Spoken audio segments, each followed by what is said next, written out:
Halo nakama heroin, kembali lagi dengan Mimin di sini. Bagaimana kabar dari nakama semua? Sudah menentukan liburan tahun baru 2023 ini atau belum? Untuk kalian yang sudah menentukan liburannya, jangan lupa untuk tetap berhati-hati di jalan ya guys ya. Dan buat kalian yang tidak berencana liburan, tetap stay di rumah dan tonton video-video terbaru dari kami. Nah, di video kali ini Mimin akan membahas spoiler Black Clover chapter 347. Meskipun chapter resminya masih akan rilis pada 7 Januari 2023 mendatang, namun spoiler untuk chapter 347 sudah banyak beredar di berbagai platform internet. Sebelum lanjut ke pembahasan, alangkah baiknya jika kalian subscribe channel kami terlebih dahulu. Dan jangan lupa like video kami. Simak pembahasan ini sampai selesai agar kalian tidak salah paham. Spoiler Black Clover chapter 347 akhirnya rilis. Ada beberapa fakta besar terkuak pada Black Clover chapter 347 ini. Satu di antara fakta yang terkuak di Black Clover 347 ini adalah soal pembantaian klan Sukehiro. Yami Sukehiro lah yang dituduh sebagai biang keladi pembantaian tersebut. Ia dituduh menghabisi klan Sukehiro dan kabur keluar negaranya. Namun tudingan miring kepada kapten tim Black Bull itu terjawab sudah. Pasalnya pada chapter 347 ini nyata terpampang bahwa bukan Yami Sukehiro yang menghabisi seluruh klannya. Justru Ichika Sukehiro lah yang rupanya menjadi tersangka utama dalam pembantaian klan itu. Kesimpulan itu diambil dari saat Ichika berhadapan dengan salah satu paladin. Ia berhadapan dengan Yurulu yang memiliki sihir mewujudkan hal yang ditakuti lawan. Dan muncullah sosok sang ayah yang rupanya ditakuti oleh Ichika. Kemunculan ayahnya itu juga menjadi awal mula kilas balik kejadian pembantaian klan tersebut. Rupanya Ichika dipaksa meminum sebuah ramuan yang bisa membuat peminumnya lepas kendali. Awalnya sang ayah menawarkan minuman itu kepada Yami. Akan tetapi Yami menolaknya. Tak lama efek dari minuman itu muncul. Ichika langsung membuat tempat tinggal klan Sukehiro berantakan. Dan pembantaian pun dimulai.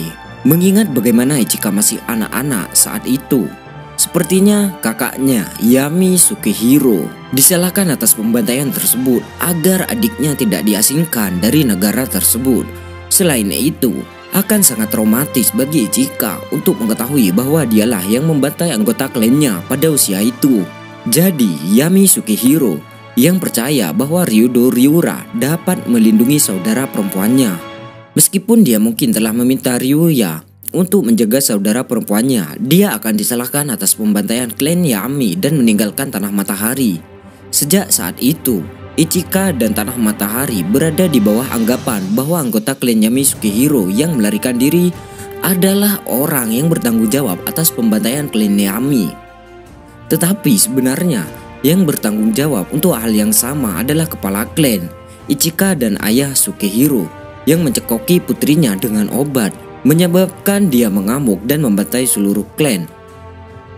Adik Yami ini tak percaya bahwa dirinya yang melakukan perbuatan kejam tersebut. Apa yang terjadi di chapter 347 ini sekaligus menjadi bantahan kepada beberapa penggemar. Pasalnya tak sedikit yang memandang sinis serial karangan Yuki Tabata ini setelah munculnya jalan cerita pemusnahan klan. Tabata dituding tak original dalam menciptakan jalan cerita tersebut. Tak sedikit yang mengira ia menjeplak jalan cerita Uchiha Itachi dalam serial Naruto. Sebagaimana diketahui, Uchiha Itachi juga memiliki nasib malang di masa mudanya. Ia menjadi pelaku utama dari pemusnahan klan Uchiha di desa Konoha. Namun anggapan bahwa Black Clover menjeplak Naruto barangkali akan luntur dengan sendirinya. Tersajinya fakta terkait pemusnahan klan Sukehiro menjadi sebab utama hal itu bisa terjadi.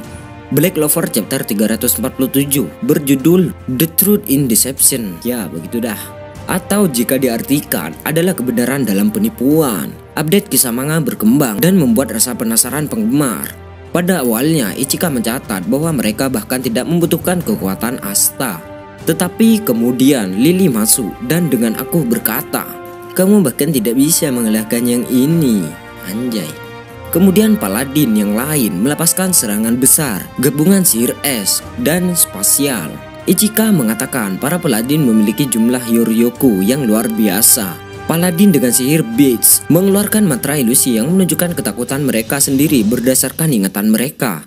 Kizukaku melihat kata raksasa dan Ichika melihat ayahnya. Ichika mengatakan memang benar dia dulu takut padanya ketika dia masih kecil.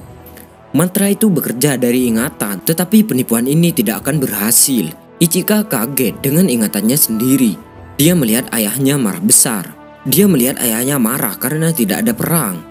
Dia melihat dia berbicara dengan Yami tentang membangun kembali klan Yami dan menawarkan obat rahasia yang diturunkan dari generasi ke generasi, di mana akan mengeluarkan potensi iblisnya. Black Clover 347 berlanjut sebagai memori selanjutnya adalah orang-orang yang melarikan diri saat pembantaian. Ichika kaget dan mempertanyakan dirinya sendiri apakah benar-benar dia yang membunuh klan mereka. Melihat satu kenangan terakhir tentang ayahnya yang mengatakan, "Seperti yang diharapkan dari anakku, Ichika." Kemudian Daizaimon bilang mereka belum bisa kalah tapi dia hampir tidak bisa berdiri. Kemudian Paladin Sister Lily bilang, "Tidak apa-apa karena Lucius punya tempat untuk mereka juga di dunia barunya yang damai dan akan melancarkan serangan lain." Nah, itu tadi beberapa spoiler Black Clover chapter 347. Bagaimana menurut nakama semua? Silahkan tulis pendapat kalian di kolom komentar. Dan sekian dulu dari Mimin. Apabila ada salah kata atau ada hal yang kurang berkenan, Mimin memohon maaf yang sebesar-besarnya. Dan sampai berjumpa di video selanjutnya.